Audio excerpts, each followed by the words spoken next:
um deste? Sou louca pelo meu. Na verdade, adoro todas as minhas coisas. Já se perguntou de onde vêm todas as coisas que compramos e para onde vão quando nos desfazemos delas? Não conseguia deixar de pensar nisso, por isso quis saber mais sobre o assunto. E os livros diziam que as coisas se deslocam ao longo de um sistema.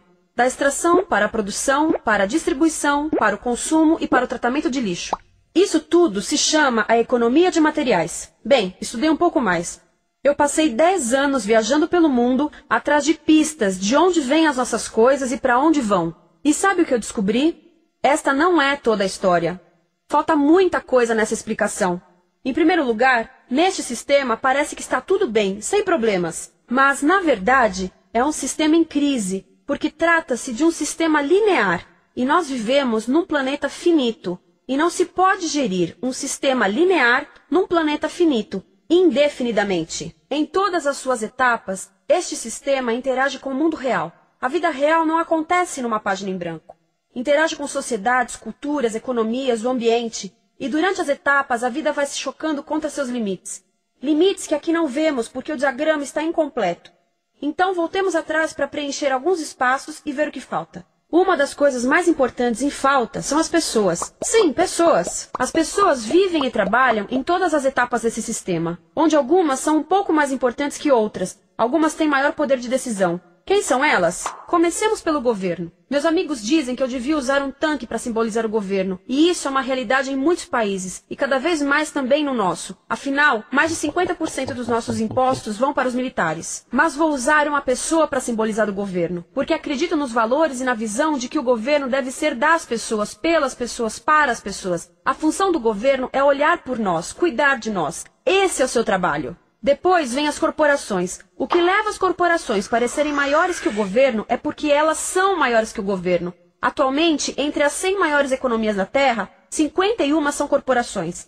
À medida que as corporações foram crescendo, em tamanho e poder, assistimos a uma pequena mudança no governo, como se estivessem mais preocupados com o bem-estar deles do que com o nosso. Muito bem, então vejamos o que mais falta nessa imagem. Começaremos pela extração, que é uma palavra pomposa para exploração de recursos naturais, que por sua vez é uma palavra pomposa para destruir o planeta. A verdade é que cortamos as árvores, arrebentamos as montanhas para extrair os metais, consumimos toda a água e exterminamos os animais. Aqui enfrentamos o nosso primeiro limite. Estamos ficando sem recursos naturais. Estamos utilizando demasiados materiais. Sei que isto pode ser difícil de ouvir, mas é a verdade. Por isso temos que lidar com isso. Durante apenas as 3 últimas décadas, foram consumidos 33% dos recursos naturais do planeta.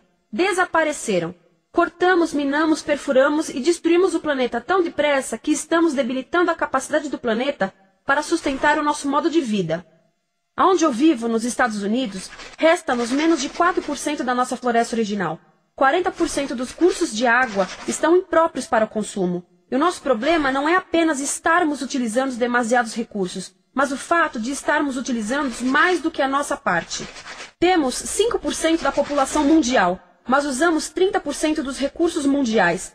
Se todos consumissem ao ritmo dos Estados Unidos, precisaríamos de 3 a 5 planetas. E sabem uma coisa? Só temos um. Então, a resposta do meu país a essa limitação é simplesmente ir tomar dos outros. Este é o terceiro mundo, que alguém dirá tratar-se apenas de uma expressão para designar o local para onde foram as nossas matérias-primas. E o que é que acontece?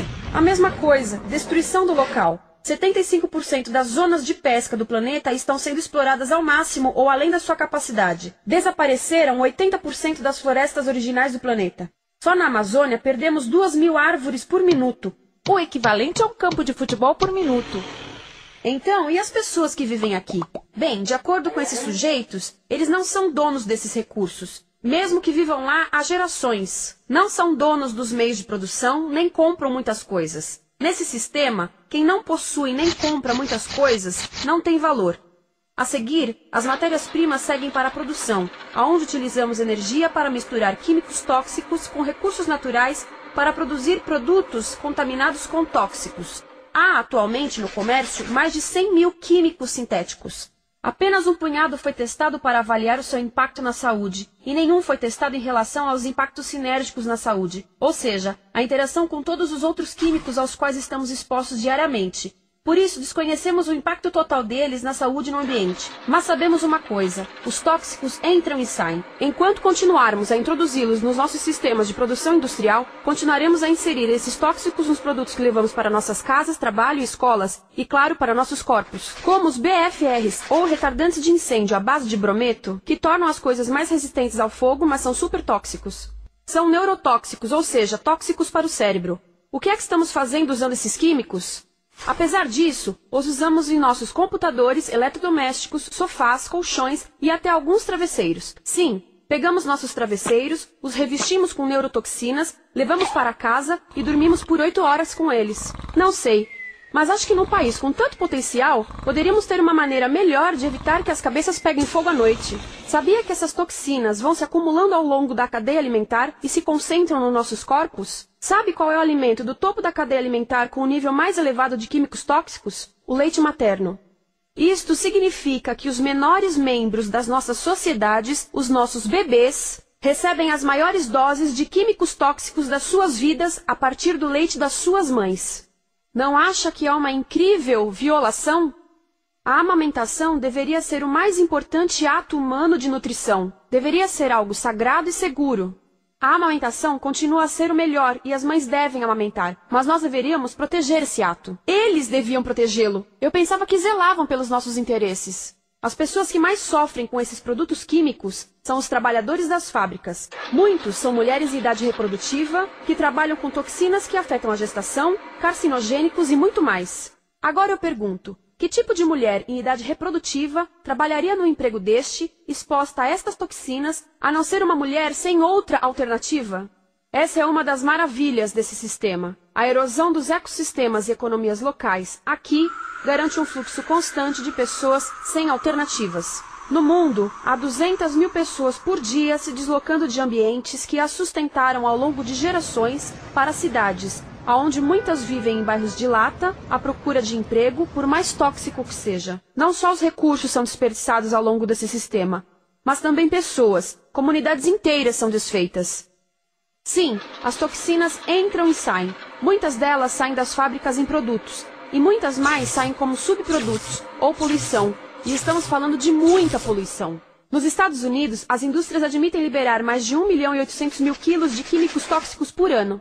Deve ser muito mais, porque isso é o que eles admitem. Trata-se de outro limite, porque quem quer ver e respirar 1.800.000 quilos de químicos tóxicos por ano? Então o que eles fazem? Mudam as fábricas poluidoras para o estrangeiro, para poluir outros países. Mas, surpresa, grande parte dessa poluição volta para nós trazida pelo vento. E o que acontece depois de todos os recursos naturais serem transformados em produtos? Passam por aqui, para a distribuição, o que significa vender todo o lixo contaminado com toxinas o mais rápido possível. Aqui, o objetivo é manter os preços baixos, com as pessoas comprando os produtos em constante movimento. Como eles mantêm os preços baixos? Pagam salários baixos aos trabalhadores das lojas e restringem o acesso aos seguros de saúde sempre que podem. Tudo se resume em exteriorizar os custos. O verdadeiro custo da produção não se reflete no preço. Em outras palavras, não pagamos aquilo que compramos. Outro dia estive pensando nisto. Ia a caminho do trabalho e queria ouvir as notícias. Por isso entrei numa loja para comprar um rádio. Encontrei um pequeno rádio verde engraçado que custava $4,99. Na fila do caixa pensei, como $4,99 podem refletir o custo da produção e transporte desse rádio até ele chegar nas minhas mãos? O metal deve ter sido extraído na África do Sul. O petróleo provavelmente do Iraque.